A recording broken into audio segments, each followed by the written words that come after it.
Hi everyone, I am here to talk about the mode of action and the effectiveness of xylitol. We're going to start with the biological basis of xylitol. It's not just a sugar substitute, it's an active anti-karyogenic agent. It works through several mechanisms that reduce acid production, weaken Streptococcus mutans, and support enamel health. So we're going to cover these 4 points on the screen here. How xylitol is non-fermentable by strep mutans. It disrupts the metabolism, impacts communities, and supports remineralization. Okay, we're going to jump into our first point, which is xylitol cannot be fermented by Streptococcus mutans. So that means the plaque pH stays near neutral. It never falls below the critical zone, which is 5.5 if you guys remember. It's one of the simplest but most powerful anti-karyogenic mechanisms. As you can see on the graph on the right here, from A to B, we have several different sugar substitutes as well as glucose.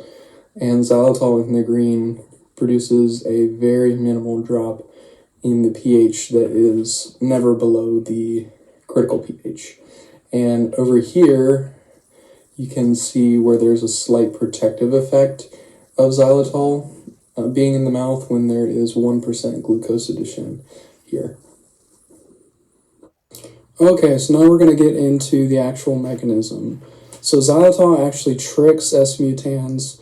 The bacteria will take up the xylitol and phosphorylate it, but unlike sugar, it can't use the phosphorylated xylitol. So it uses this PTS transport system, or phosphoenolpyruvate-dependent phosphotransferase system, which is the same transfer system that the cell uses for sugar.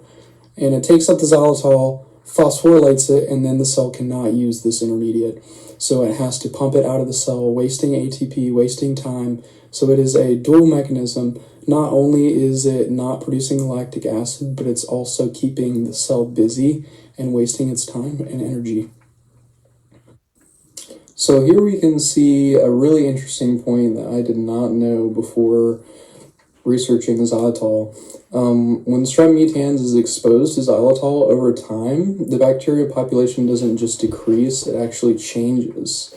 So there's a great research article from 2014 that showed that long-term xylitol exposure selects for xylitol-resistant strains.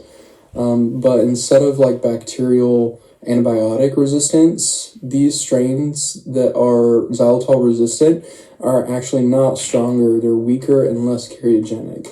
So these adapted bacteria produce significantly less acid, they grow more slowly and adhere less effectively to enamel and form a thinner, less virulent biofilm.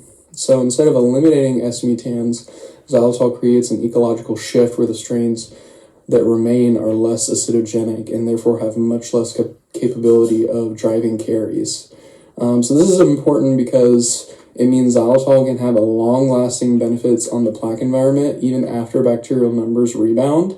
The community itself becomes less genetically harmful. Okay, now I'm going to get into a topic that should be very familiar to us, the idea of remineralization and demineralization, because this is something that we've been talking about all semester with karyology. So you can see on this diagram that there's a delicate balance between remineralization and demineralization, and xylitol can actually support remineralization by inducing increased salivary flow. And what's interesting about xylitol is it can increase salivary flow, which isn't necessarily specific to xylitol. Other sugar substitutes can stimulate salivary flow as well. But it does it without any of the negative acid production that you would see in sugars or glucose or even some of the other sugar substitutes. So clinical studies show that xylitol gum users experience more carious lesion reversals versus the control groups. So this is just kind of pointing back to the fact that increased salivary flow is pro-remineralization of those caries. And the mechanism is just by delivering calcium and phosphate to demineralized enamel. So now I'm going to briefly move on to the effectiveness of xylitol in caries prevention. So across the literature, xylitol demonstrates a real but variable anti-caries effect. The strongest data come from the Cochrane review which found a modest but meaningful reduction in caries when xylitol is added to fluoride toothpaste. Higher quality research control groups also show that xylitol gum, when used in doses of about 10 grams per day, can significantly lower strep mutans levels.